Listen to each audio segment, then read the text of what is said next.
طريق لعب والهدف الاول ياتي امامنا، الهدف الاول ياتي امامنا، تقدم وفرصه هنا امامنا لاضافه هدف ثاني. نعم ياتي الهدف الثاني، ياتي الهدف الثاني للمنتخب النيجيري باقل مجهود. يضرب منتخب تاي، يحاول اللحاق بالكره، يلعب العرضيه ومحاوله والهدف الثالث ياتي امامنا بهفه باخطاء. اكبر نتائج من ضمنها تهيدي، تبديل ياتي امامنا ستيفن فادييرو الى داخل ارضيه الملعب، كره عاليه راسيه،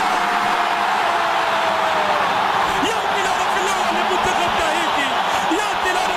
محاوله للتقدم امامنا للمنتخب النيجيري، تمريره ملعوبه الى اللاعب اودي مادي داخل منطقه الجزاء، يا سلام، مرور والعرضيه داخل منطقه الجزاء ونيجيريا تدون الهدف. بالعكس الكره العرضيه ملعوبه هنا، حاول امامنا، ما زالت ملعوبه وتسديده، والهدف السادس ياتي امامنا، الهدف السادس ياتي امامنا عن طريق اللاعب